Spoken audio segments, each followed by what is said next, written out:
purpose vehicles.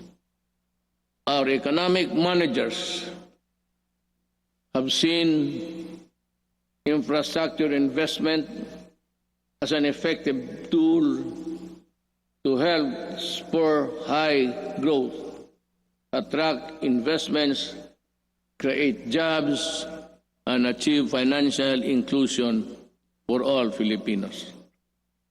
The DBP has resumed the construction of the North Luzon Expressway Harbor Link, the NLEX SLEX connector, the Cavite-Laguna Expressway, the Metro Manila Skyway Stage 3, the R1 Bridge Project, the Tarlac-Pangasinan-La Union Expressway Project, and the Subic Freeport Expressway Project, to name a few. To realize the maximum benefit from the country's investments, the infrastructure projects under the Build program, which are labor and capital intensive, are not mere springboard for the country's swift recovery pandemic. They are economic benefits to be distributed to all corners of the country and push sustainable stability in the urban centers, particularly Manila.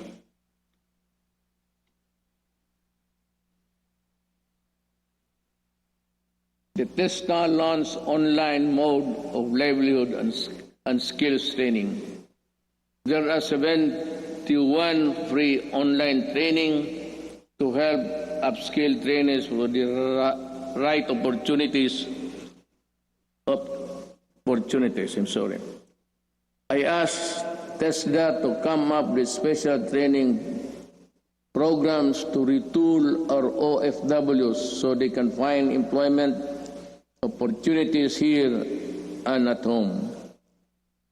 I am also calling on the CHED for scholarship programs for the qualified dependents of our OFW. I direct the Department of Agriculture and DTI to come up with the agribusiness and entrepreneurship projects to help displaced OFWs rebuild their livelihood. Further, I ask the Land Bank and other government financial institutions to continue providing low interest loans to our OFW. Sa mga kababayan ko na naghihirap sa ibang bansa, nandito na ang inyong gobyerno para matulungan kayo at inyong mga pamilya, lalo na sa panahong ito.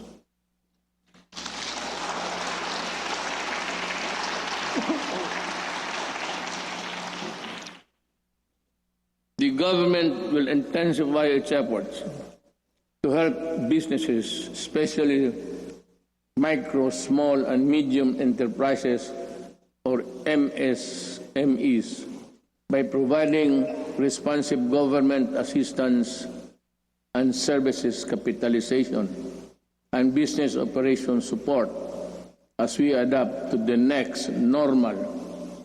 Nanawagan po ako sa ating mga lessors. Nanawagan po ako sa ating mga lessors. Malasakit at bayanihan po ang sana ang ipairalin natin ngayon. This is not the time to drive away leases. During normal times, they were the primary source of your income stream. Now it's time to be fair and compassionate. Come up with an amenable arrangement with your tenants. Huwag po natin silang pagtabuyan, tanggalin ang tubig, kuryente at bubong. Commercial establishments are requested to give grace periods to allow deferment of payments, especially for MSMEs that were forced to close down during the quarantine period. Let us help them recover.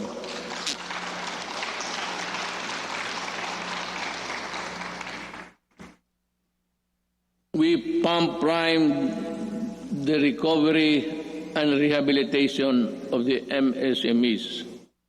The DTI to the Small Business Corporation set up the Philippine 1 billion COVID assistance to restart enterprises or CARES program to provide zero-interest loans for MSMEs affected by the pandemic as of July 10, 2020. Over 2,600 loans applications worth more than 182.5 million have been approved.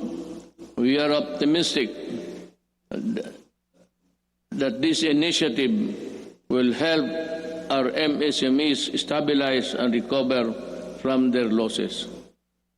I also enjoin the Bangko Sentral ng Pilipinas and the banks operating in the country to provide regulatory relief for our MSMEs and allow loan payment extension without incurring penalties and charges.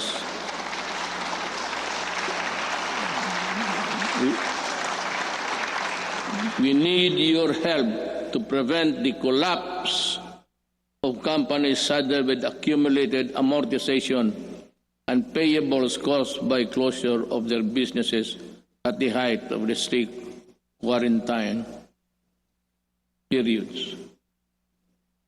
As we embark on this effort towards inclusive recovery, we should acknowledge that all forms of government support will go to naught if the new MSMEs do not thrive because of lack of consumer support.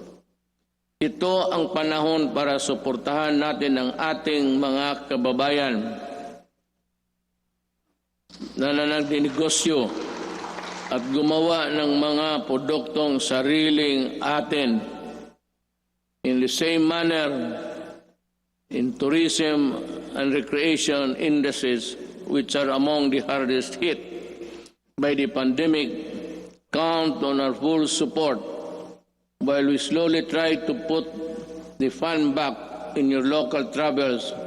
The national government agencies and LGUs must harmonize their policies to boost tourism, ensuring everyone's well-being. We enjoin our people to help boost the economy by traveling locally.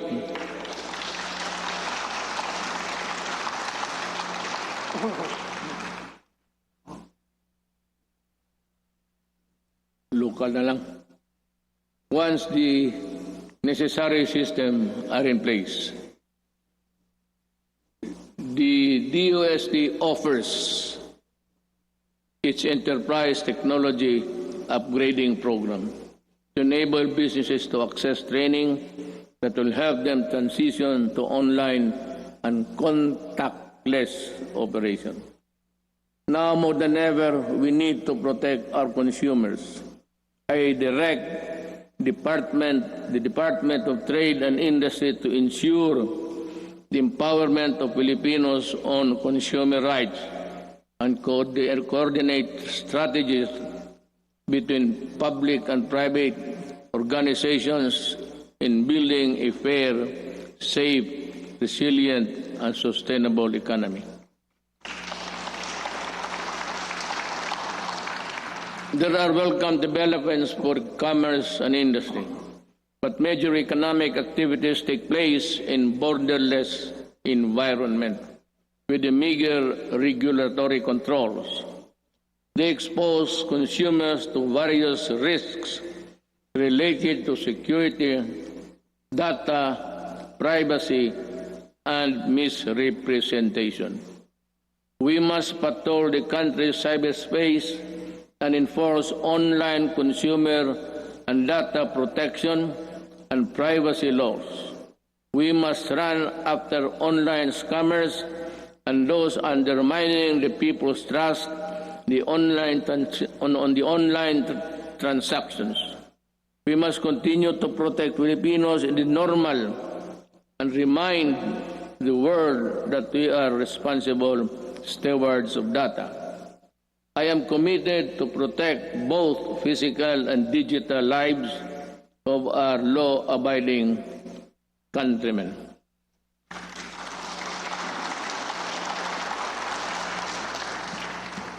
The national government shall lead the way in our transition to online systems. I reiterate my call for all government instrumentalities to implement systems that shall make physical queuing a thing of the past. Panahon na para mawala na ang pila, para mapagsilbihan ang gobyerno ng walang kahirapan para sa tao. The DILG, DBM, and the ARTA, along with all agencies and instrumentalities of government, are hereby directed to make full possible services available online. We need to adjust and adapt a paperless type of business and work performance. We need e-governance. E-governance are people with the services they need and the comfort of their homes in the workplaces. It will enable us bureaucracy to better transition into the new normal and cut red and minimize red tape. Until the COVID-19 vaccine is available, I will not allow the traditional face-to-face teaching or learning unless the risk of exposure to the sickness are eliminated. I cannot and will not put to rest the health and lives of our students and teachers. About 2 weeks ago, I seem to have said that I would allow the face-to-face classes to resume. But we were talking actually of January, because my thinking is that by September, we would have the vaccine. How to get it from the producers or from other governments is really something which we have to deal with, because everyone, it's a global need, and everyone will go for it. But let me just mention it in passing that about 4 days ago, I made a plea to President Xi Jinping that if they have the vaccine, can they allow us to be one of the first, or if it is needed, if we have to buy it, that we will be granted credit so that we can normalize as fast as possible. Life that is lost is lost forever. Courses that are not substantial can be supplemented. Education that is delayed can be recovered. We must implement online learning, modular learning, and TV and radio-based broadcasts, which students coming from different backgrounds can avail. DepEd will provide the printed modules for those who cannot afford online learning. In support of the learning continuity program through blended learning, we plan to increase the number of schools with ICT equipment in the coming months. The DepEd and the DITC are building up the public education network or PEN that will connect all public schools and DepEd offices nationwide. We will prioritize the connection of all last-mile schools and those with no electricity supply can have it via satellite and energized via solar panels. By 2022, before I step down, the PEN shall be realized.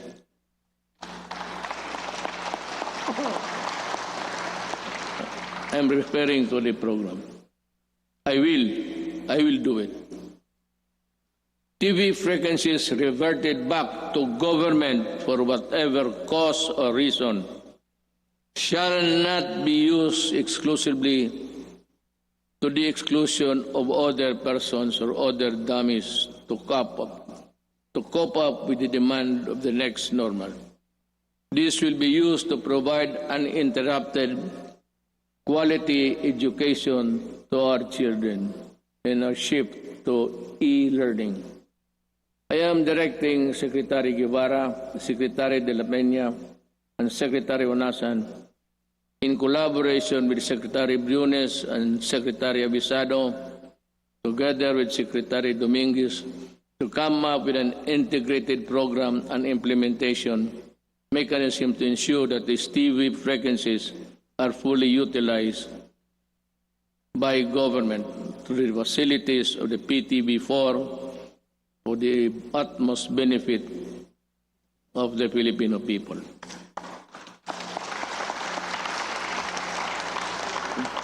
Let me just allow me to segue a little bit. For the remaining 2 years of my term, all that is good that belongs to government, whether it be the airwaves, whether it be the lines, or whatever that is good for the people, will belong to the government, and it should be government who should be given the first option to utilize them. Ang sobra kanila.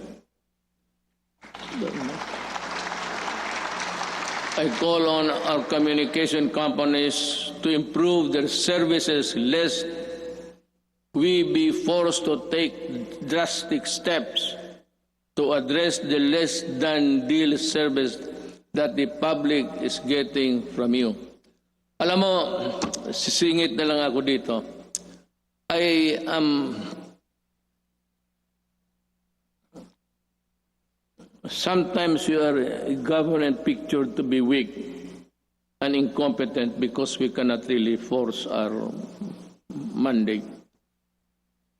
Alam mo itong nagbibigay ng mga public services, you better improve. Huwag naman ninyo kaming pahintayin 10 taon bago kami makakamit ng mga services that the other countries are enjoying. If it's just a question of added capitalization or the infusion of money, go and look for it. Maghanap kayo, because if you are not ready to improve,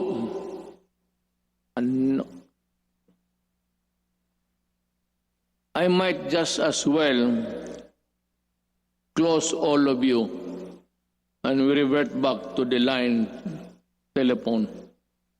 At kukunin ko yan, i-expropriate ko sa gobyerno. Alam mo itong I'll be straight. Smart.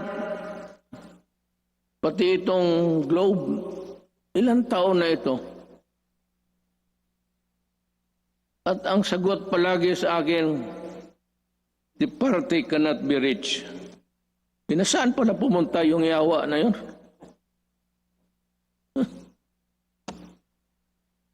Kung gano'n lang naman ibigay ninyo sa amin, we are a republic, a sovereign country.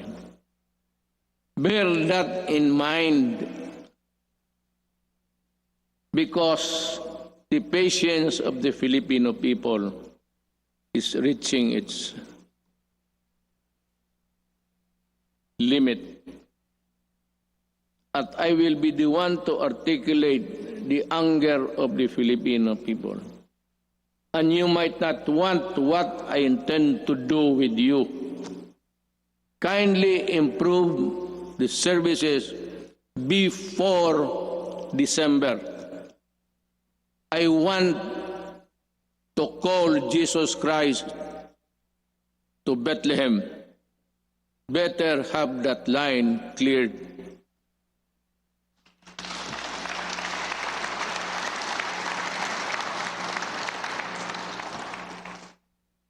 Alam sa totoo ng ate na po, ano ako sa inyo. I have been a citizen of this country and parang nilalaro lang ninyong, kayong may pera. Puta. May pera kayo? Negosyo kayo. Wala kayong pera, putang, umalis kayo dito. You give us half bills, half cooked transactions, lousy service. Tapos ang tao nagbabayad. Tell us now if you cannot really improve on it. Because I will work by December. I have 2 years.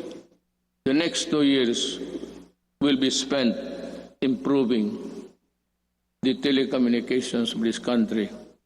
Without you, I will find a way.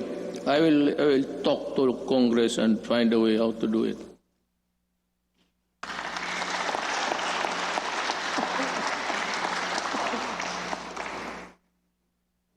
Last year, I said that distributing economic business activities is imperative to our country's sustained and equitable growth.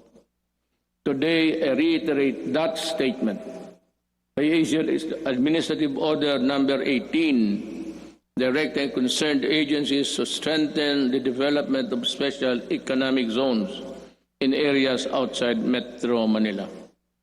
I also issued Executive Order Number the same 114 to institutionalize the Balik Probinsya Bagong Pag-asa program.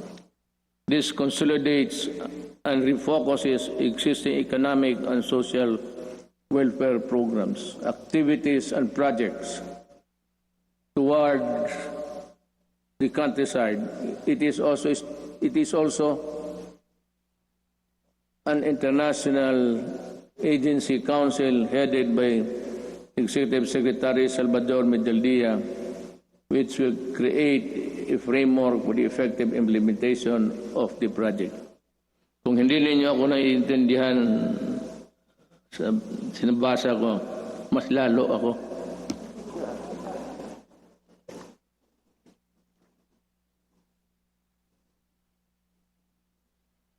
In 2021, we aim to increase access to healthcare services by continuously hiring and deploying more than 20,000 health professionals. This will augment health workforce in LGUs, particularly in isolated and disadvantaged areas. We will implement projects to establish and improve barangay health stations, rural health units, and other health care facilities. and we will need to address internal security. We are pursuing a whole of the nation approach to bring peace and order, development in the countryside. We need to provide intervention and implement the barangay development program. This will provide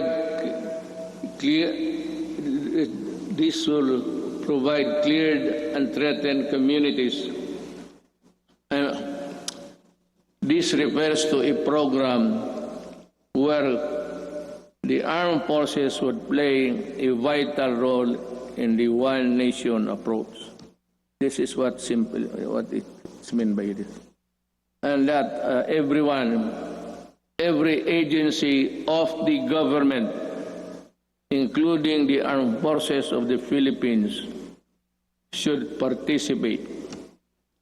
And I am aware of the skirmishes and the assassination of our soldiers. And I said, correct this so that we can proceed with the barangay implementation as fast as possible. We have made significant strides in the past 4 years, but we need the support of local government leaders. We need your help to implement the barangay development program. Certain sectors expressed concern when I declared in Mindanao and its extension 3 times. But 2019 ended without my office requesting any further extension. Martial law in Mindanao ended without abuses by the civilian sector, by the police, by the military. It ended because this time I know that they know how to love the country. I thank Congress for the support to these administration programs. Congress has been very productive, but much more remains to be done. You know, actually, my speech, if we followed it carefully, it's all a plea to Congress to do this, to do that, to make a law or craft a whatever. And this one, I strongly urge Congress to pass a law establishing the Department of Overseas Filipinos, solely on addressing the concerns of Filipinos abroad and their families. I reiterate the swift passage before this. Kawawa kasi itong ating mga overseas. If it's only an office there in the Labor Department, they are overworked or for whatever reason, their needs, their pleas are not really attended to with dispatch and with care.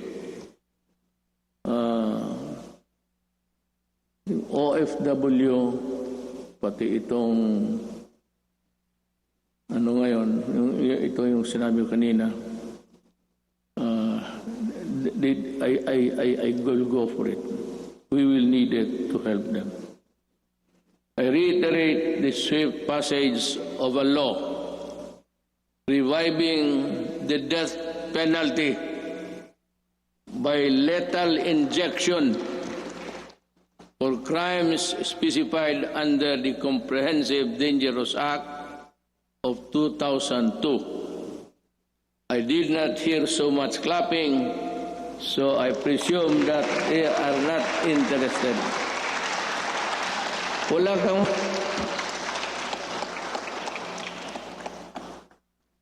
Someday I'll tell you the story of what happened to the Philippines. Hindi ngayon. But when sabihin ko sa inyo ang totoo, bakit nagaganito yung droga ng Pilipinas.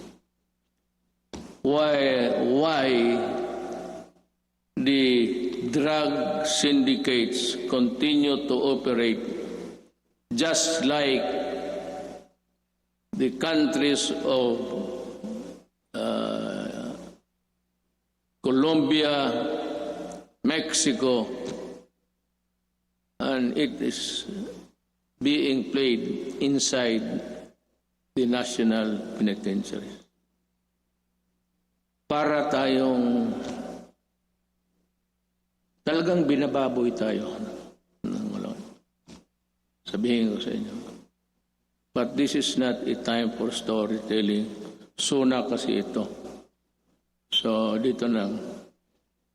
This law will not only help us deter criminality, but also save our children from the dangers posed by the illegal and dangerous drugs.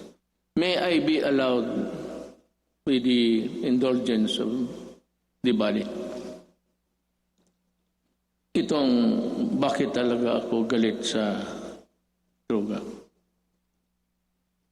Let us make this a semi-formal speech. Alam mo kasi, 5 pamilya members, o 6 or 7, pagka bumagsak yung tatay to drugs, the family crumbles. There's no more home to.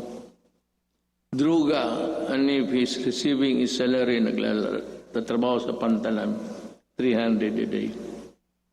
Tapos ang shabu is sold at 2. He has about 100 to bring home. Kaya pagka gano'n, nag-aaway-aaway na. Ang mga bata, hindi nakapag-aral. Ang iba, ligaw na mga babae into early prostitution. Kung ano-ano nangyari. Hindi lang alam nitong mga na this is happening all over the country every day. And what is really very tragic is this. When the family starts to crumble, there's no more family home. And invariably, the wife would look for another husband, would look for a job, usually, easily, doon sa abroad. At yung asawa, aalis, yung lalaki na sa droga, yung mga anak iniiwan sa kapitbahay, sa kapatid. And the ferocity of the loss of the Filipino family home has been destroyed. Kaya kung anong mangyari nito, the wife works in the Middle East. I am not zeroing on any particular country, mind you. But alam naman, there are tribes in the Middle East which would allow rape as part of the territory of being a house help. Kasama yan. Kasama talaga yan. So yan ang mahirap dyan. You have a wife there being crucified, being used, magpadala ng pera, tapos ang mga anak, asan nasa Cebu na rin. Kasi these are the guys that the Cebu people would really, stick by them until it crumbles, the resistance. And then you have plenty of this all over the country. Hindi lang nila alam. Yung sinasabi nila ng misery sa human rights, plus 10 yan. Not to count the victims of crimes perpetrated by people addicted to Cebu. That is the reason why I'm so vicious in my galit talaga ako. nilalaroan tayo. Well, I don't know. Any other president might, pero ako ayaw kong lalaroan ng Pilipino. Do not do it in my country because I will really kill you. That is a commitment. Owning safe, decent, and affordable housing is every Filipino's dream. But the housing market remains inaccessible to most of our countrymen. I renew my call for Congress to pass the National Housing Development Bill and the Rental Housing Subsidy Bill. These will enable all Filipinos, regardless of social status, to live in decent homes where their families can lead meaningful lives. I also call on Congress to amend Republic Act number 10912 for the Continuing Professional Development Act of 2016.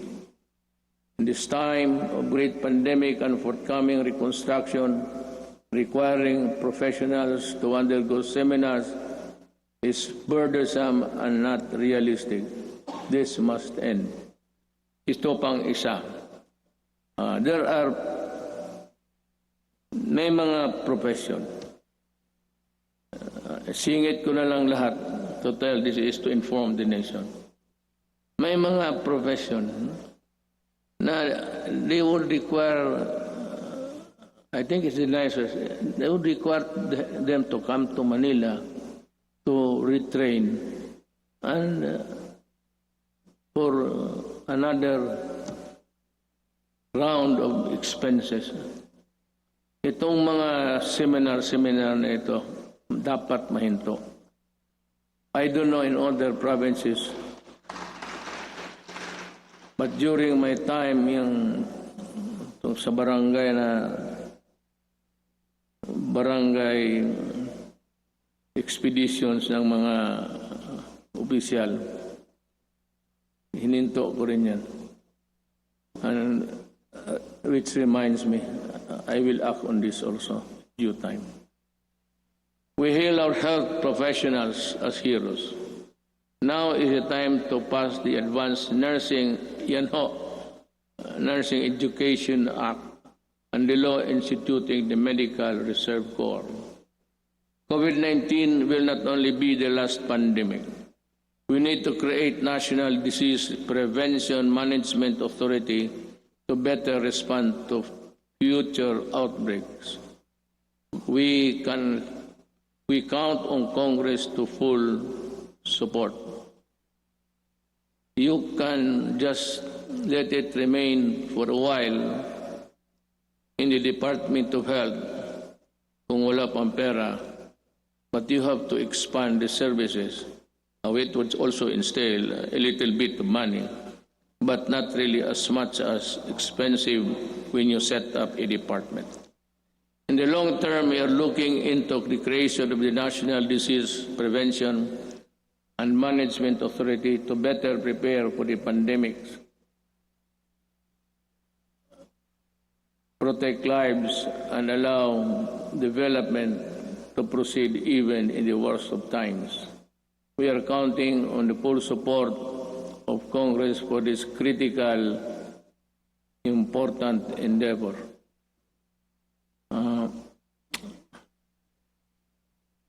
I don't know, but I leave it to Congress to really. It's another department. There seems that it could be a multi-layer, redundant thing between the health and the proposed department. I call on Congress to prioritize the passage of a law for the unified system of separation, retirement, and pension, and of the military and uniformed personnel without, however, diminishing the benefits that our uniformed personnel are entitled to under the existing laws.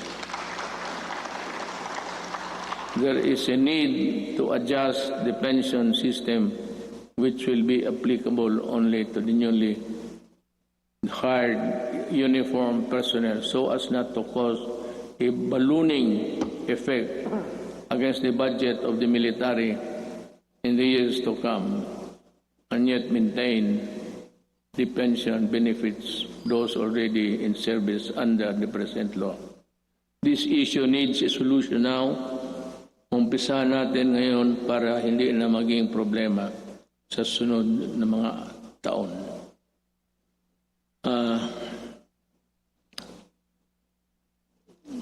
I want to, well, one of the, this is not politicking, I am not running, I cannot run anymore. Yung dinoble ko yung sweldo ng police pati army, it was really a clarion call para for them also to have a decent life and that they're able to get the things which ordinarily cannot be reached by any government employee. Ang akin doon is yung corruption. That maybe it might be a vain attempt, but maybe dagdagan ng sweldo para it would be a hedge against corruption. We must also modernize the Bureau of Fire Protection and the Bureau of Immigration with urgency. Alam mo, sa Davao, and if you go there, I can show you. One of the serviceable trucks, fire trucks that we have in the city of Davao. Of course, ang city meron ng sarili, aside from the Bureau of Fire, which is really national. Meron yung Bureau of Fire, would you believe it, serviceable still. Ang pangalan ng truck is Studebaker. Ang katawan, ang talagang matatag ang katawan. Kaya ang makina isuso. Pero okay pa rin. It can put out. But totoo. This is how this Bureau of Fire issue medyo na overlook natin ng matagal. I emphasize the creation of the Department of Disaster Resilience and our people's safety, which cannot be delegated to any council or commission. Equally important is the establishment of evacuation center in every city, province, municipality throughout the country. We must act before another major disaster shakes into action. Problem is disaster and even a fire this cannot be made a study for projection when the earthquake would suddenly come and make a big crack there. Hindi natin alam talaga. Ang ibig kong sabihin, this will require more than just one brainwork kung paano talaga itong how to prevent or avoid disaster. It would be, by the way, just before starting, I was tempted to say it. Pero baka magtindigan kayo. It will be all right for me if Bongo will just stay. Wala akong problema. Sabi ko na this piece of speech of mine would be one of the longest sonas that I will deliver. Nakita ko yung page pagbigay sa akin. Yung ibang input akin. Pati yung iba lahat. Ang nangyari po, binalik ko sa kanila. Make it short. Pagbalik sa akin, mas makapal na. Ako po, nandyan na ngayon. Ito na ngayon. The responsible extraction and equitable distribution of natural resources remain among my non-negotiables. I reiterate the need for the passage of the National Land Use Act, which has been pending for decades. Pakisilip lang ho ninyo yan. For the rest of my term, I hope to see concerted efforts in protecting the environment. The rehabilitation of Boracay Island showcased our resolve to safeguard the environment.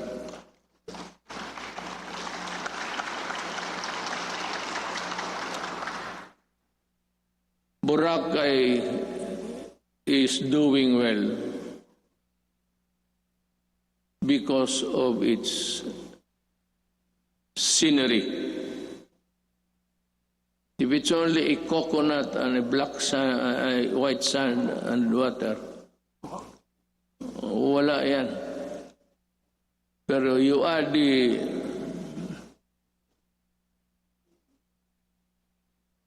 visitors there, then it becomes a very tempting destination.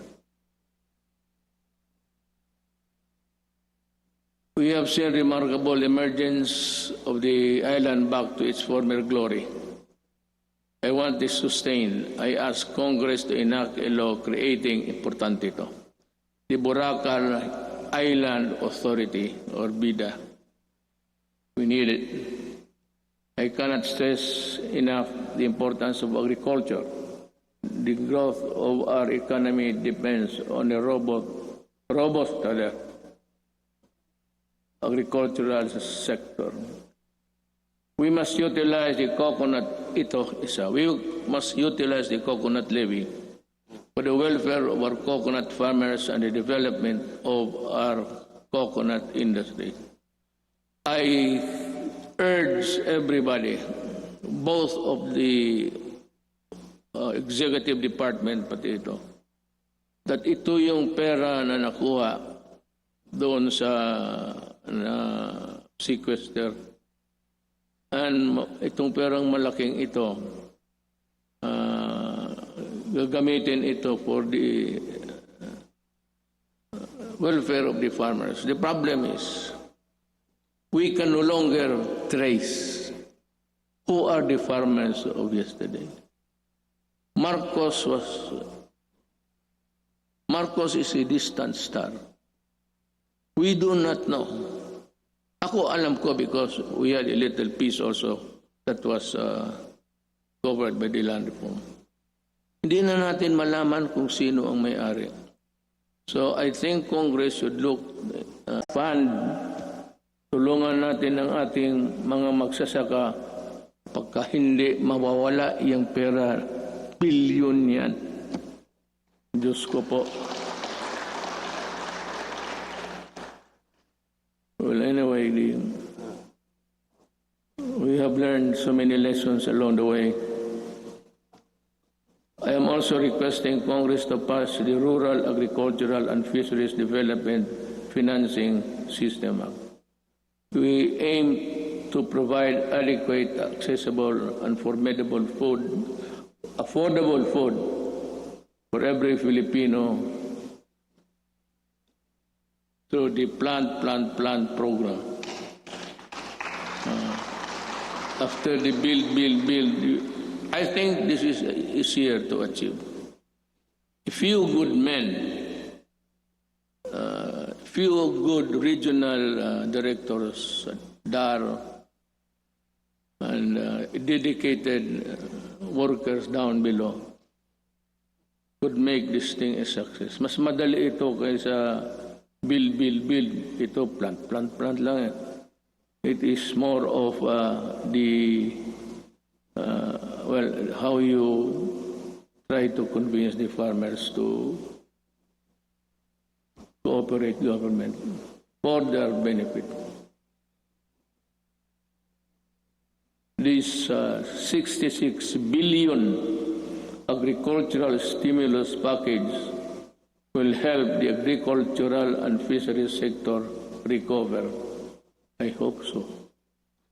We need to build trust and confidence in online transactions, stronger protection on online consumers, and enabling measures for online business needed through the enactment of an Internet Transaction Act. This is very good. I thus direct the Department of Trade and Industry and other relevant agencies to work on it closely with Congress, ensuring that the provisions of the proposed bill are responsive to the needs of the consumers while promoting the growth of e-commerce in the country.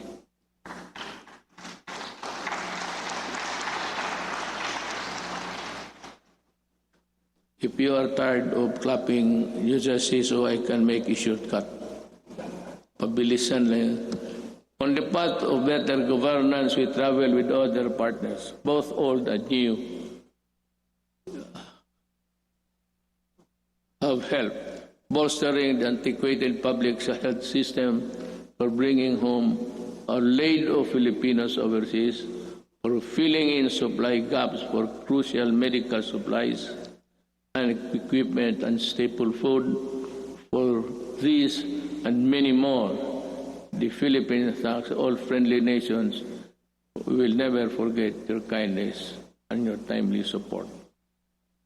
Within ASEAN and beyond the Philippines, we will continue to work with partners to address global perils and ramp up cooperation to secure for our peoples greater peace, progress, and prosperity.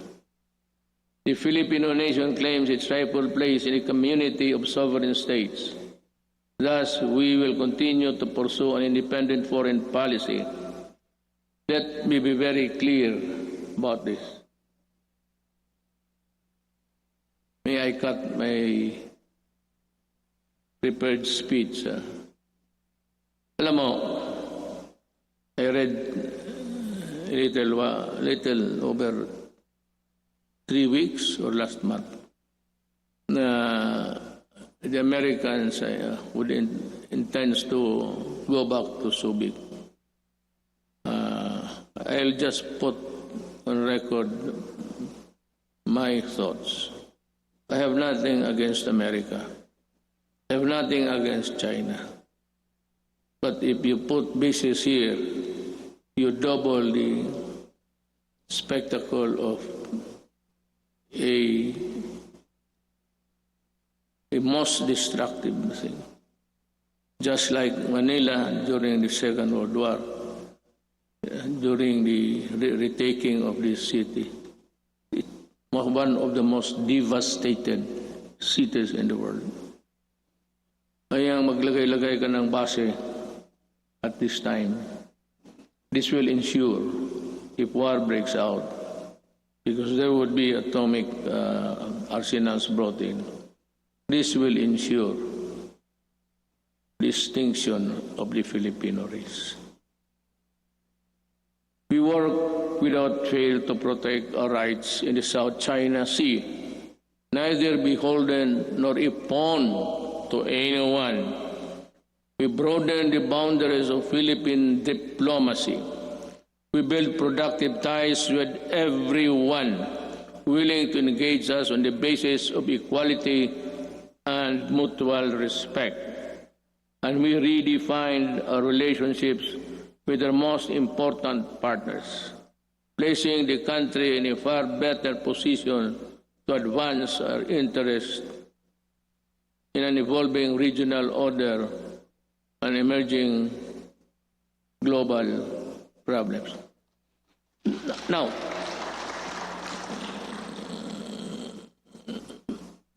plenty of critics, both sides, claim about nothing has been done to retake forcefully or physically the South China Sea.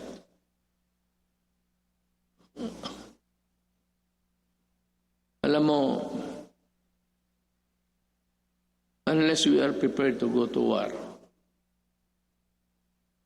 I would suggest that we better just call off and treat this, I said, with the diplomatic endeavors. China is claiming it. We are claiming it. China has the arms. We do not have it. So,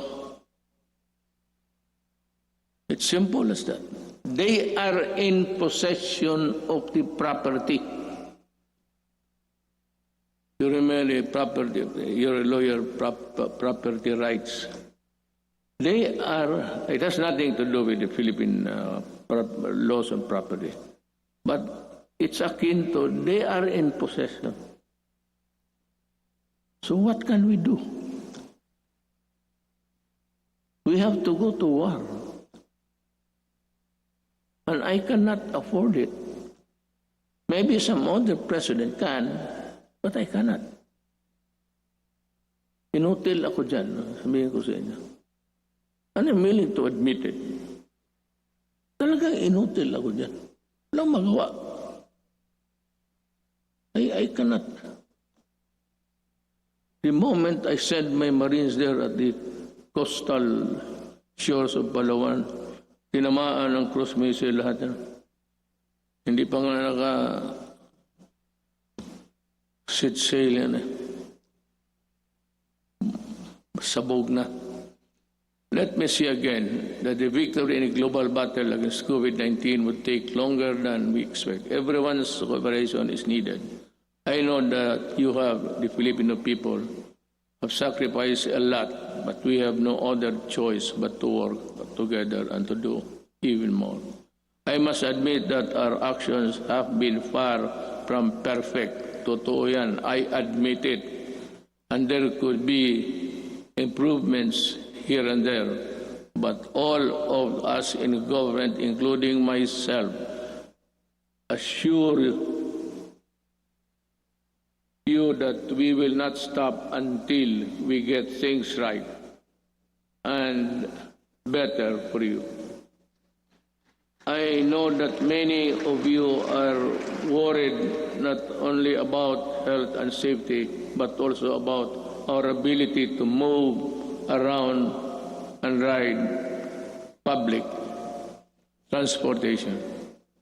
The depletion of your savings due to the rising cost of goods and the loss of your incomes due to uncertainties in your jobs and livelihood, I assure you that your government will address squarely these problems and challenges to overcome them and proceed to a new normal.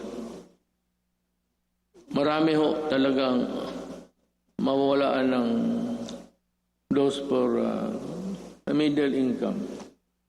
They buy a car on installment basis. You cannot keep up with the amortization. You lose it. You lose the car. And you are forced to ride on public utilities. Concomitantly, didiretso rin itong mga kriminal na rarami at crimes will increase. But let me assure you, for as long as I am president, there can never be a runaway crime in any of our cities. Hindi ako papayag na ganun. I can assure you, we will remain peaceful. Relatively peaceful. Hindi naman very peaceful. Pero kung sabihin mo na kagaya ng hold up dito, hold up, alam naman nila kung anong mangyari. You know what will happen to you. I am addressing myself to the criminals.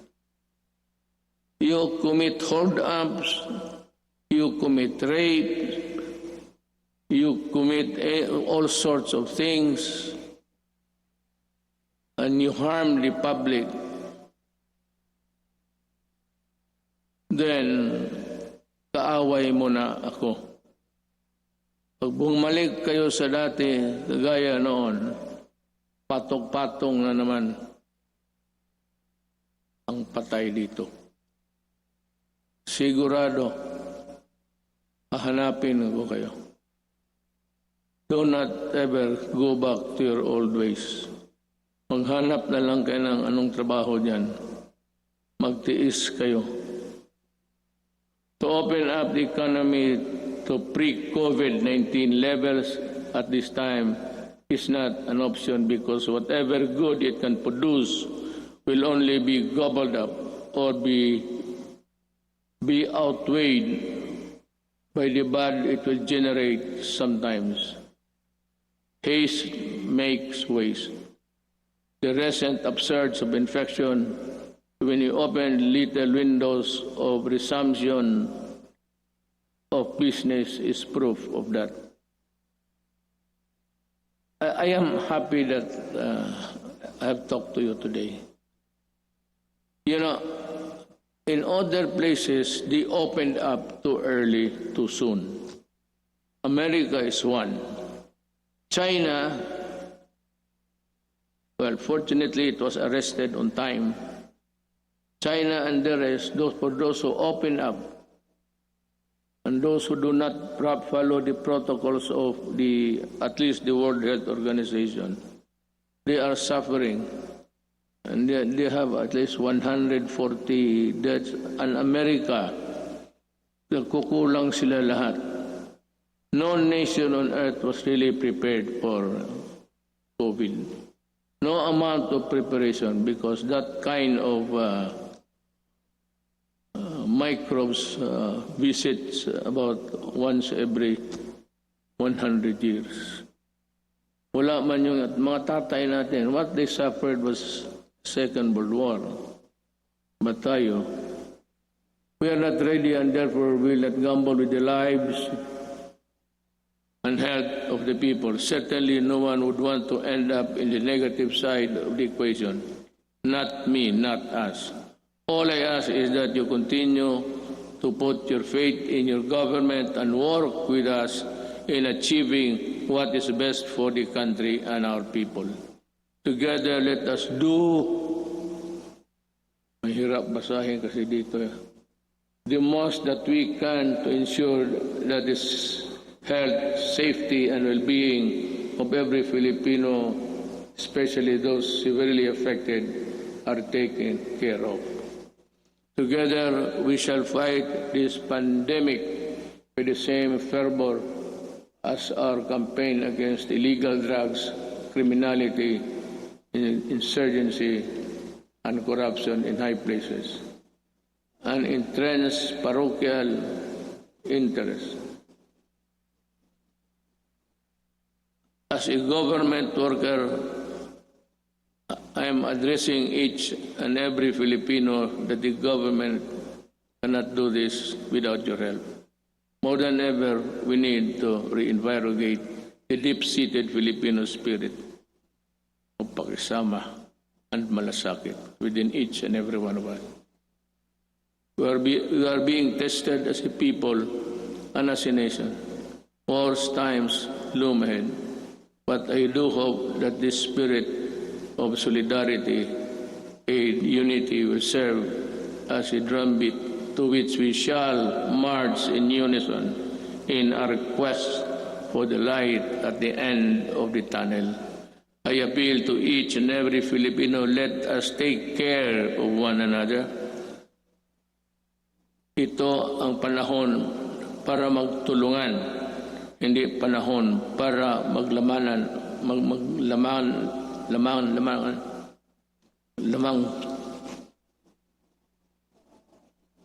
mamang dila ko.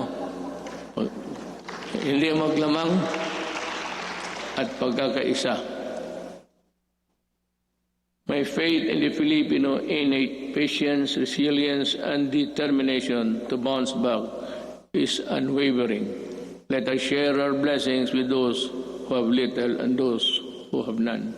This is the time to bring out the best in us. The woes that weigh heavily on our shoulders may bend our back, but they shall not bend or break our spirit. From the rubbles of adversity, a more resilient and stronger nation, built on bayanihan and pagkakaisa, shall rise.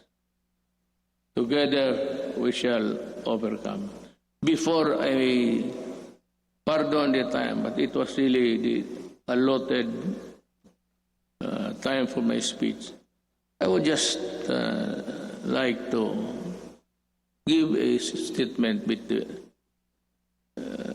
between us sa gobyerno kung hindi tayo nakakaintindihan. You know, Drilon extended, he was defending.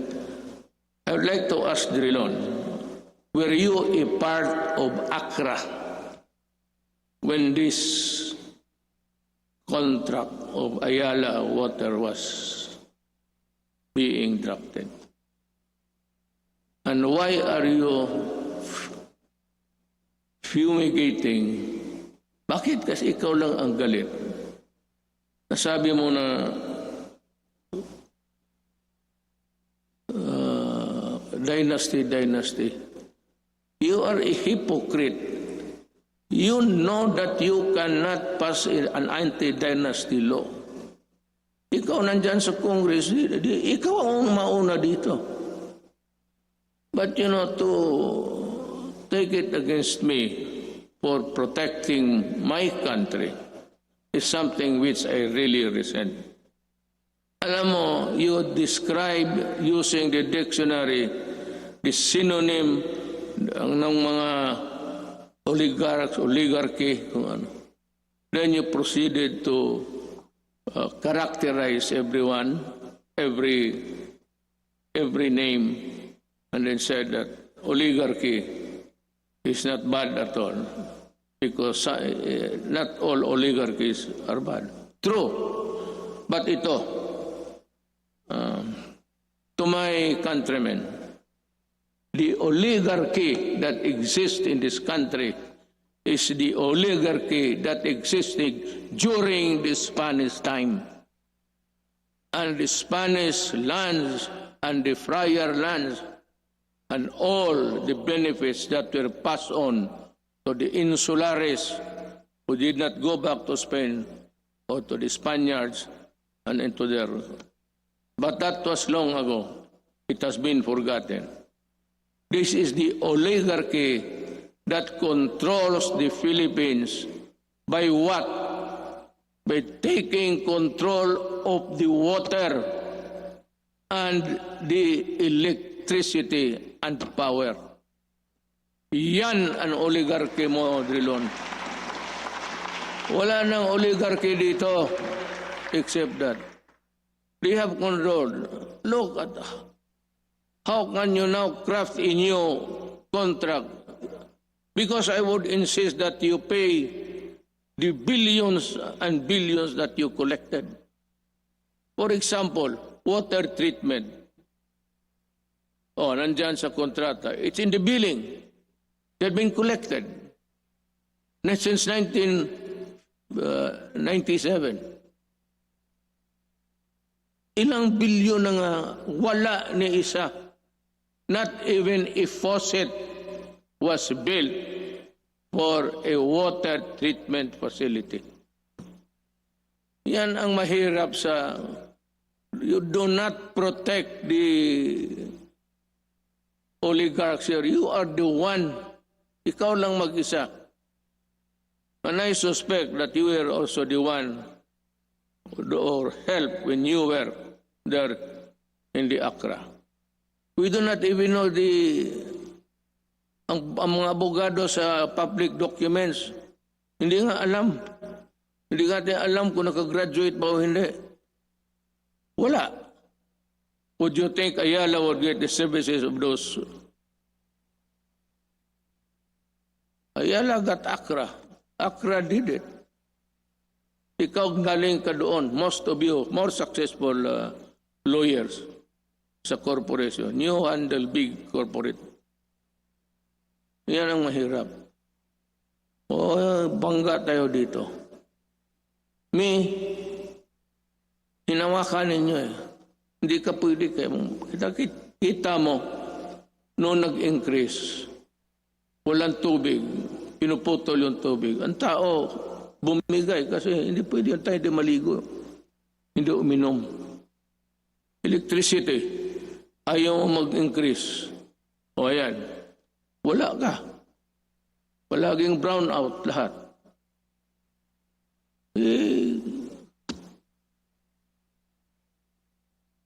I'm sorry, but I have to say this to you. I do not like it. It's not the time for it. But since it is the time for the Sona, for people to know and people to really get the facts, then and the right of the people to be heard. Tayo na naman ang tao magsama. Hinawakan ninyo yung tubig, pati electricity. Yun ang oligarchy. Kaya ako sinabi ko noong kumpanya, corruption is not here. Yung mga customs, maliit yan. It's there upstairs. And I was really unprovidential. Dumating yung panahon na hindi ko hiningi. Then I saw the contract.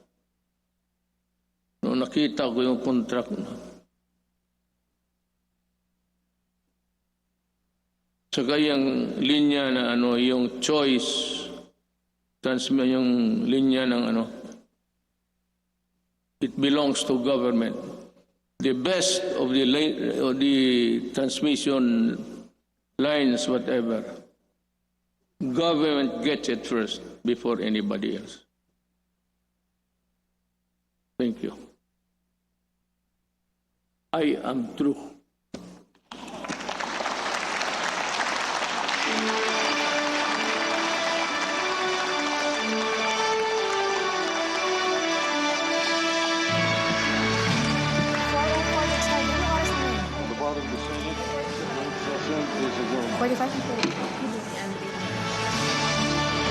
Okay.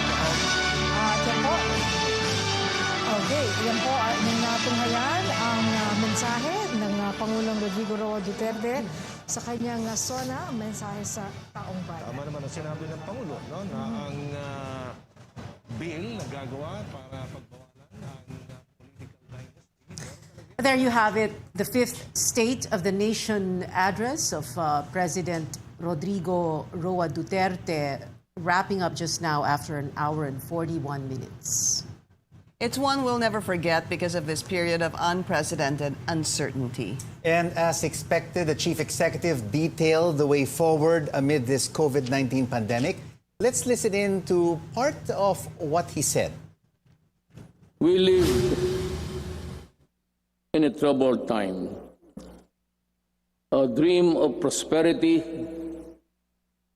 for our country was suddenly snuffed by a pandemic virulent virus. No nation was spared. Neither rich nor poor were exempt from the onslaught of this deadly disease. But let us not despair. The vaccine is around the corner. Sooner and not later, the virus that gobbled up thousands of lives will itself be laid to rest. In the meantime, let us express the nation's gratitude to those who courageously and willingly put their lives on the line to serve the people and country. We share the griefs of their families, and no amount of tears can compensate their great losses. Well, Pinky and Rico, this was, of course, President's Sona, the fifth Sona, an hour and 41 minutes. He didn't break his record.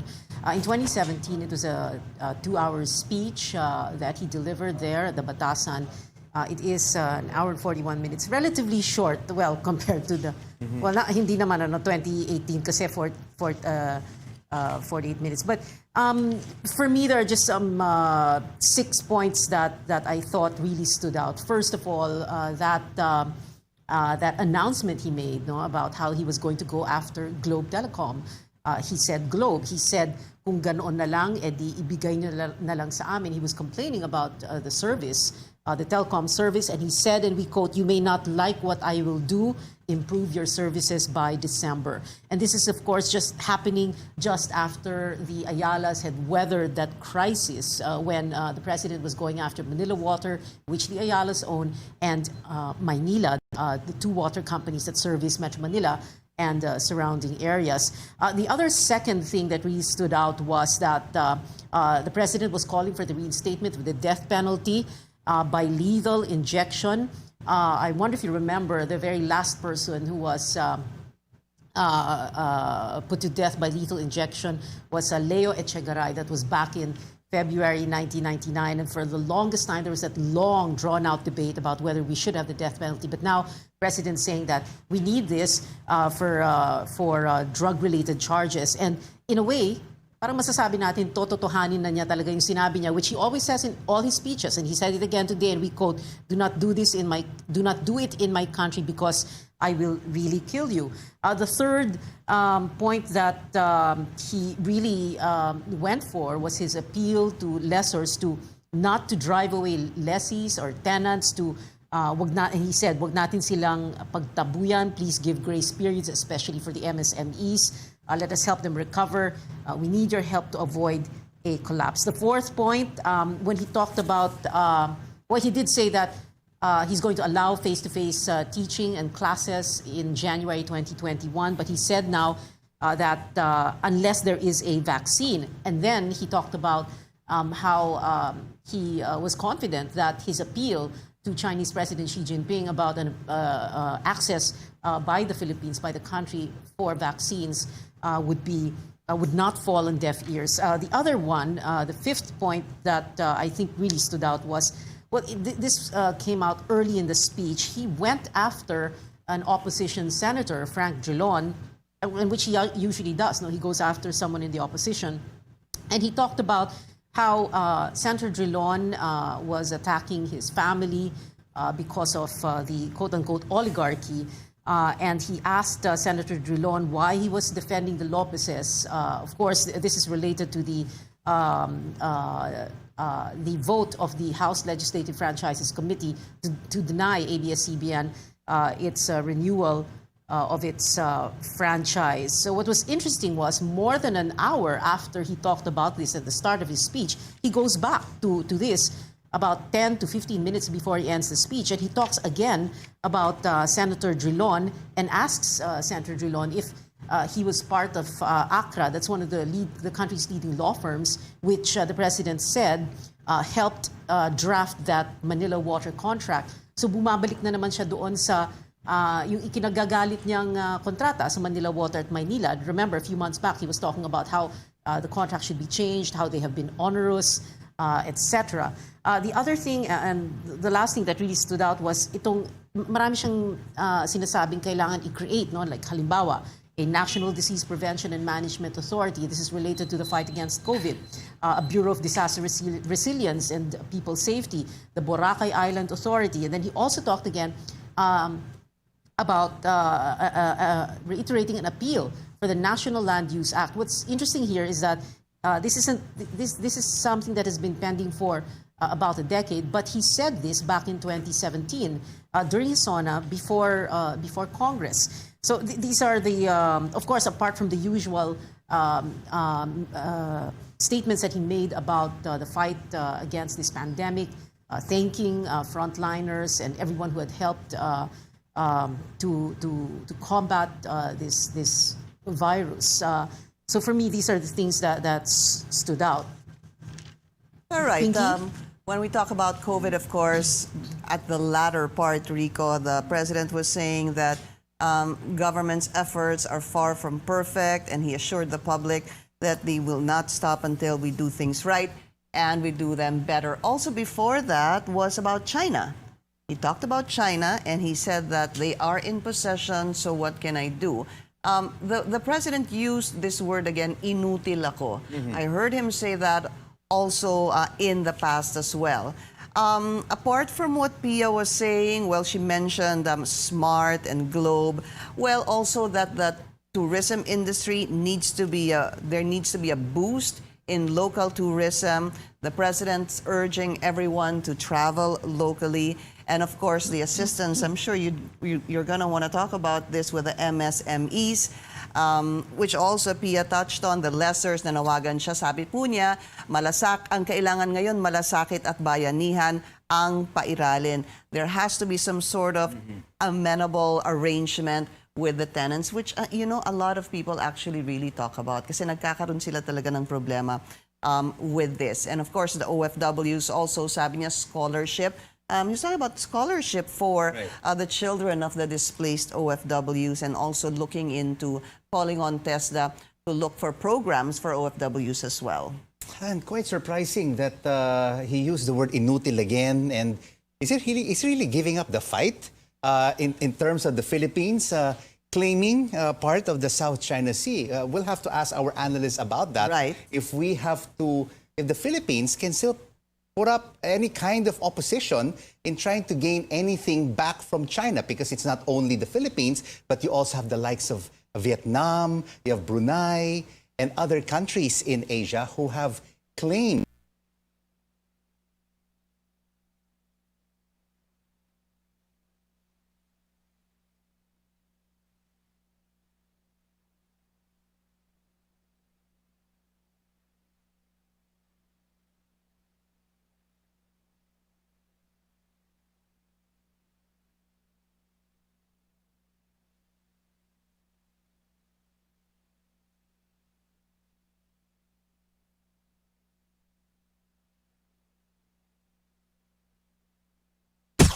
Department of Trade and Industry Livelihood Seeding Program. Ano ang dapat mong malaman? Ano ang Livelihood Seeding Program, Negosyo sa Barangay o LSP, NSB?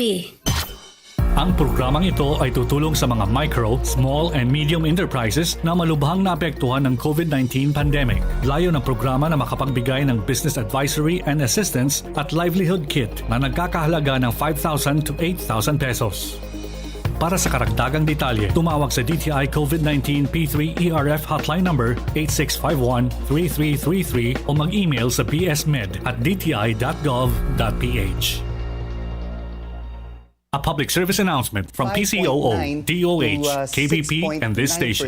Add to that the contraction of the economy in the first quarter, we will have what you call a technical recession, Right. 2 consecutive quarters of negative economic growth. So in the first quarter, it was 0.2%. Yes, Contraction, yeah, right? contraction, Okay, and yes. we're waiting for the second We're quarter still waiting. figures. Yes, Yeah. but when you talk to economists, it looks like we won't just have 2 consecutive quarters of negative growth, but it could even be in this quarter, the third quarter, Also. leading on to the fourth quarter, despite the economy opening up a little bit, shifting from ECQ to MECQ to general community quarantine. And everyone is discussing this now. What if we will have to go back to modified economic community Something quarantine. stricter. Something Yeah, from stricter, where we and are that right will now. be really that will really be bad for the Philippine economy. Also, in the beginning, the president was saying that media is a powerful tool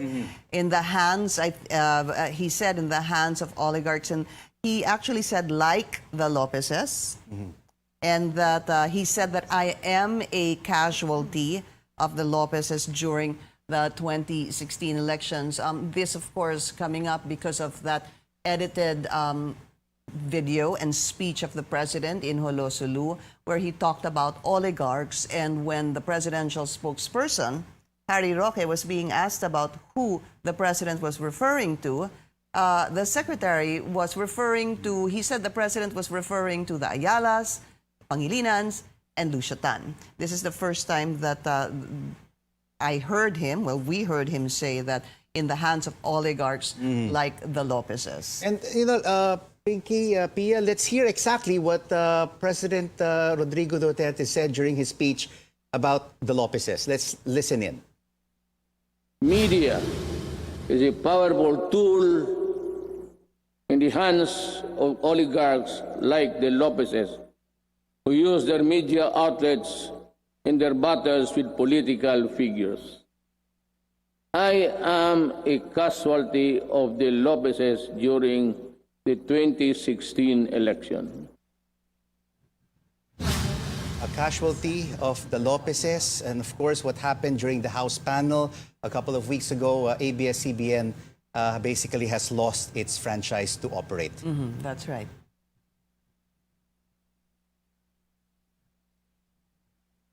Trisha, it looks like we have Trisha Terrada reporting at the moment. Trisha, can you give us the latest?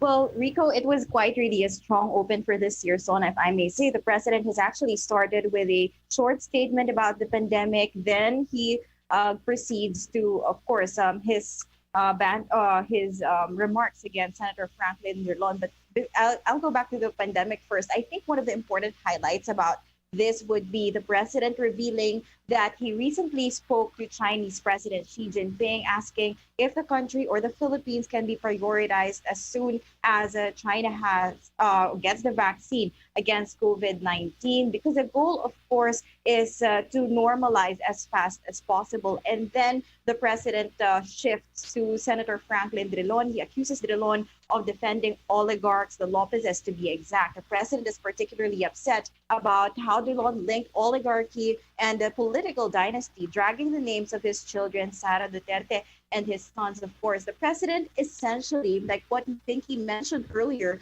he essentially put an end to the question before that was raised as to who exactly were the oligarchs that the president was referring to when he hit them in one of his speeches in Sulu. And that's a controversial edited address in Sulu. Well, in his Sona, he tagged the Lopezes as the oligarchs who use the media outlets to battle with political figures. Again, as what has been mentioned earlier, President Duterte says he was a casualty of the Lopezes in 2016. And just before, or right before he ended his speech, he goes back to Drilon. He's calling him a hypocrite because he couldn't pass the anti-dynasty law, being a lawmaker. He also mentioned that oligarchy has been existing in the country since the oligarchy that we are experiencing now has been existing during the Spanish time. And he's mentioning that the current oligarchs are controlling water and power, and he slams Drilon for allegedly protecting them. Now, bulk of his speech was actually about the COVID-19, how it affected the country and the government's response or programs. The president spent time enumerating efforts of the government that they did to respond to the crisis. Of course, there are also the plans that bounce back. The president says when the crisis hit us, he prioritized life above other things. He says the interventions that the government put in place prevented more than 1 million infections that we could have had now had these interventions were not implemented. Now, he also talked about ramping efforts to increase testing capacity, which he said was actually a problem at first. He points out there are now 93 laboratories that the government is targeting to conduct at least 1.3 million tests by end of July. The president also commended Senator Bongo for pushing for malasakit centers, which has been, he says, beneficial or which has benefited poor citizens needing medical services through this one-stop shop platform. The president also enumerated the assistance that the government has provided, or the different forms of help that the government has provided to the poor families, the drivers, the businesses in the middle of the pandemic. He thanks the Congress for passing the Bayanihan Law that gave powers to reallocate funds that he used or the government used in responding to the crisis. President Duterte admits the implementation of the social amelioration program will where bulk of these funds from the Bayanihan Law went to was not perfect, hasn't been perfect, and then he admits that some actually took advantage of the situation. But he says he will run after them. Same goes for the profiteers and those other people who also took advantage of this pandemic. Rico? Trisha, I have a few questions now. Let's go back to that point about the oligarchy. When earlier the president was, going after the Ayalas of Globe Telecom, and he was saying that minsan, he's going to place a call, tapos sabi niya, the party cannot be reached, and of course, this is a familiar tune, no? And then he said, and I said kanina, no, I repeated what he said, and quote, "You may not like what I'll do, improve your services by December." You've been covering the president for more than a year, right? A year, 2 years, no? So, and every time the president makes a threat like this, tinototohanan niya talaga, right? He does go after whoever he is, castigating, correct? Yes, Pia, and we've seen that many times. If we can just go back to that issue of the oligarchs, many times he threatened the Lopez's, the ABS-CBN of their shutdown. And then we go back now to this threat against the telecoms that he's saying that kung hindi nyo kaya, kung hindi nyo magbibigay sa amin as a sovereign country, he's voicing out in behalf of the Filipino people, yung patience daw has its limits, and he's articulating, he says, the anger of the Filipinos, and like what you mentioned, he said that you might not want what I intend to do. So he actually name dropped two telecommunication companies, of course, that's Smart and Globe. He's demanding them to move speedily because he also said that in the next 2 years, one of his focus would be to really improve the telecommunications of this company. He says he will find a way and he will talk to Congress and find a way. Of course, there's also the talks before of having a fair another player, a telecommunication company, but we suppose, of course, that has been affected by the pandemic. But going back to his campaign promises, or right after he won the elections, I remember that this is actually one of the president's concerns that he raised again in this SONA, that he wants to see improvement in a telecommunications company. And I guess a lot of people are also looking forward to that, especially now that he's also getting in touch with the leaders of telecoms. Yeah. Trisha, talk to us about the background and context of this. So we have Globe and Smart, two huge telecom companies, no? But we have an up-and-coming third telco that is hinahabol niya, no, yung mga commitments na binigay niya sa gobyerno sa DICT. Talk to us about that and how it plays, how this plays in, this speech of the president when he goes after Globe and Smart. Well, basically, the president is still upset that he hasn't seen an improvement with how telecommunications deterred. Govit will not dodge obligation to fight for human rights. President Rodrigo Duterte, in his fifth State of the Nation address, states early on that his administration will not shirk its responsibility in ensuring human rights for all. My administration has always believed that freedom from illegal drugs, terrorism, corruption, and criminality is itself a human right, he says.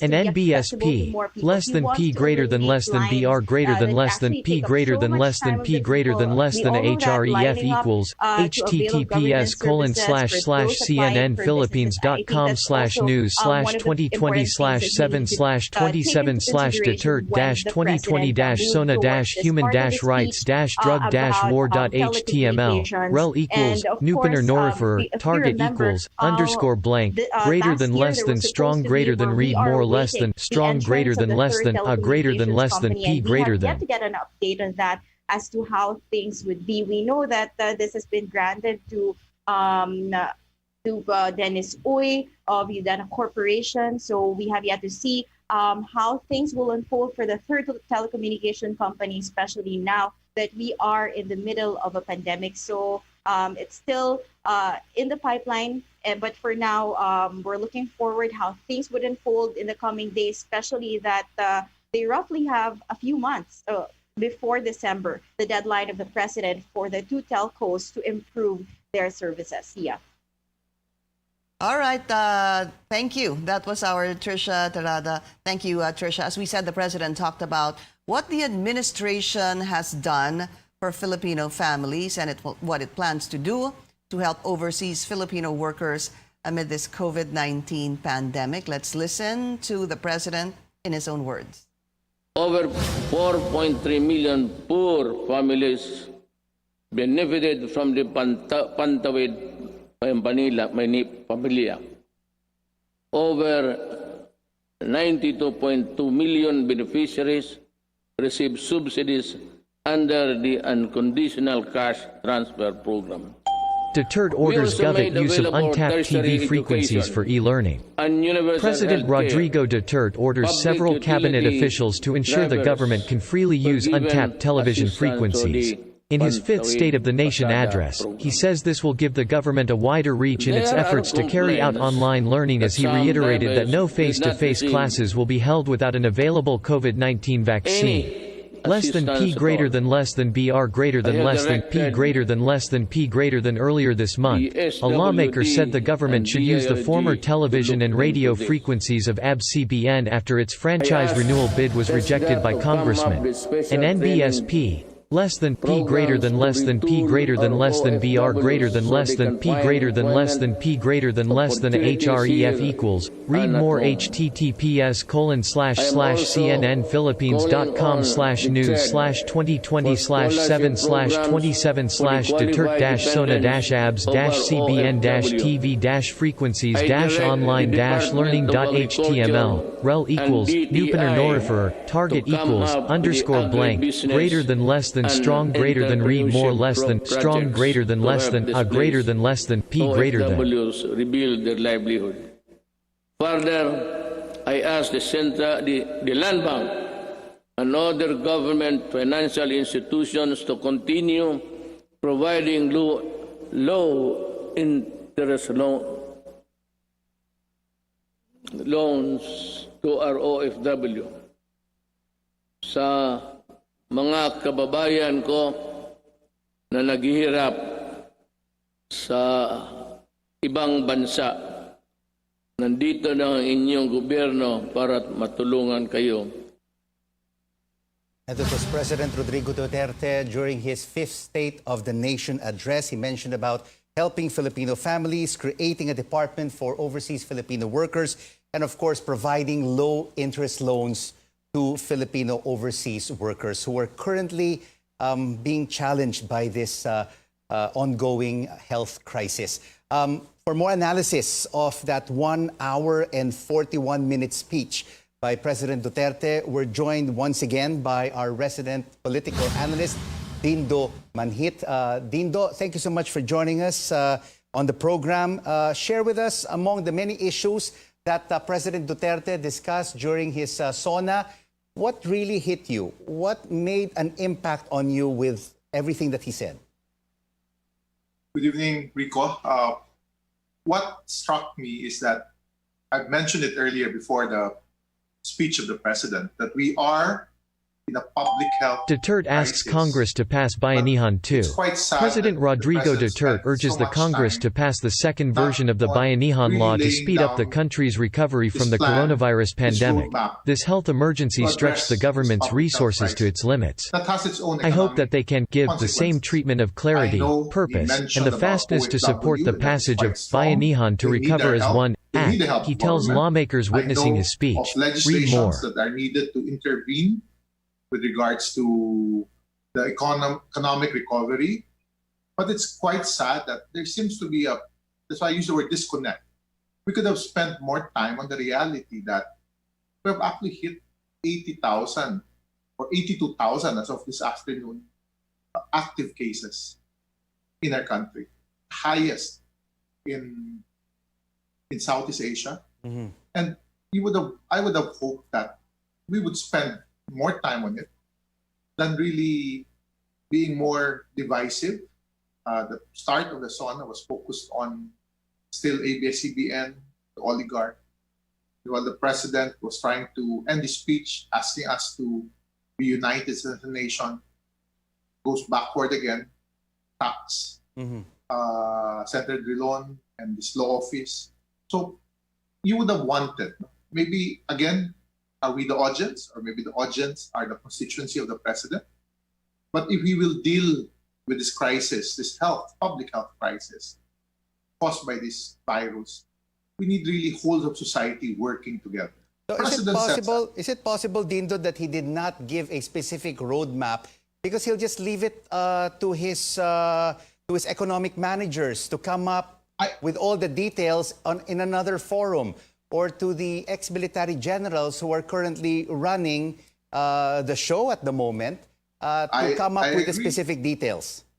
It can be done, but that is what the State of the Nation address is.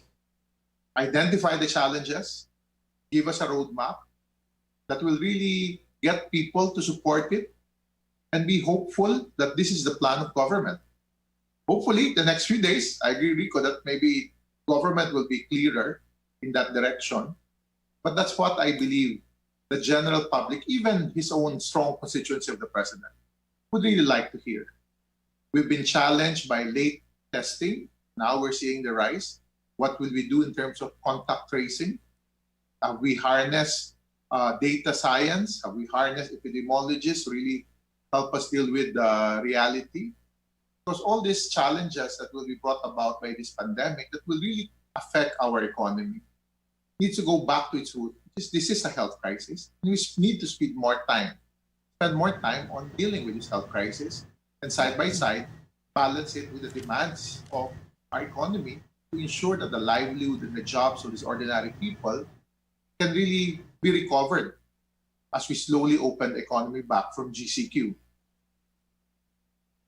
Dindo, this is Pinky. We were talking about that a while ago. Rico, you were saying something about stricter quarantine protocols that may happen. I think it's safe to say that many, at least the senators I've spoken to, have wanted a comprehensive plan, a detailed plan. You even have Senator Ralph Recto saying he wants a 30-day plan on how to prevent this pandemic from actually reaching a dangerous tipping point. Dindo, with what you heard during the President's State of the Nation address, what can you say was clear to you on how he was going to, or how government was going to address this pandemic? As I've said, it was not clear. What was clear was that we hope to reach a level of testing, over 1 million people to be tested. But after the testing is really science-based contact tracing is what we need to do, and also the treatment or the facilities needed. That means it would have been best if the president spent more time in focusing on really how can we build a resilient public health system that can be funded now by government, that can really help us recover from this pandemic. And while this is happening, a roadmap that can really get the private sector to understand the plans of government so they can also plan for their own economic recovery to protect the jobs of the general public. And this general public, I'm referring to the masses of people that has really been challenged by the long lockdown that we've had, and still the GCQ in core economic corridors of the country are stopping them from really going back to their old livelihood. So these are things that I would have wanted our government to focus on. Through the president might delegate this to his cabinet, but he spend some time on other issues. We all listened to more than a 1 hour speech, and even crossed some, again, divisive statements against either the political opposition or the private sector, who has been quite helpful also in dealing with this pandemic. So it really pains me when, instead of us working together as a whole of society, coming together, dealing with this pandemic, there's no election that we need to deal with. We are not in an election year as compared to other countries. We need to work together, and we need to get government to lead us, not to be polarizing us or dividing us. Dindo, a two-pronged question. Are you saying that, like when kanina, no, binanggit ni Presidente that we're going to hire more healthcare workers next year. Our target is to test 1.4 million people by the end of July. When he gives specifics like that, hindi pa ba sapat yon? Is that is not the roadmap that you're looking for, that you want to see, that you had hoped he would present during his SONA? And earlier, like I was saying, the SONA, the State of the Nation address, or a State of the Nation address by any president is supposed to put the wind in the nation's sails. Did the president's State of the Nation address today, his fifth SONA, put the wind in the nation's sails? Those are good first steps, initial interventions. But I've said then the president crossed through issues like drugs, corruption, terrorism, even the death penalty. I mean, these are times that it might be still a challenge to society as a whole, but it would have been best if you spend more time on really focusing on, imagine you are dealing with this health crisis, you are dealing with even I'll call it the inequality challenge, because as we go on this economic lockdown or still stuck with this GCQ, imagine the effect on ordinary people in terms of their livelihood and opportunities. Those are details. It's good that he is asking Congress to focus on Bayanihan 2, on the alternative to Sitira, which is Create Bill. And I'm happy that he mentioned all those infrastructure projects under BBB. If you will ask your own research team in CNN, you'll realize that all those projects are actually PPP. That means it's the private sector who's helping government. And that's what we need now. We need the private sector and government and civil society, just like what the Red Cross is doing in terms of testing, helping each other. That's my point that I'm trying to drive at. Yeah. Dindo, you know, sometimes when you talk to government officials, no, they always say na hindi naman pwedeng COVID lang or the government response to the pandemic ang pag-uusapan, because there's so many things that are happening even above and beyond the pandemic, outside the issue of government response to the pandemic. So, and perhaps that is why in the President's SONA, that is why he talks about so many other things, reinstating the death penalty and you know, a host of so many other things, like we were saying. Is that acceptable to you as an explanation, or are you really saying no? His main focus should have been the government response to the pandemic. I think so. It's really, I think that's what the public expects our government, not only in the SONA, but every time the president speaks to us. He is our leader. He's our president. And I've heard him use the word, I am accountable for all these acts. So that's what we need really from government. Maybe the details, the basic details could follow from other government briefing. But the SONA would have been the best opportunity. As I've said, you're down to your second to the last State of the Nation address. You're down to the last a little less than 24 months of your administration. It's about how do we recover economically? How do we deal with this pandemic to limit its effect on the day-to-day lives of our people? And I think that's enough for government to be appreciated by the Philippine public, because they see the president as somebody that cares for them, that will stand up for them. Dindo, I wanted to ask you about this portion of President Duterte's speech about the West Philippine Sea. He said that he was inutil. Is he and the Philippine government and the Filipino people giving up the fight in our claim for the West Philippine Sea? That's quite sad to hear, especially for a president that we know has been tough on a lot of issues. But in international issues, you cannot say it as a president that you are inutil, because you weaken the stand of our own government. True, we are a small country, and what are we? If we will simply view this from, is this an issue between China and the US? I don't think so. We're talking about our own territory. And this, our own territory, has been defined by an international court of arbitration based on international law that is ours.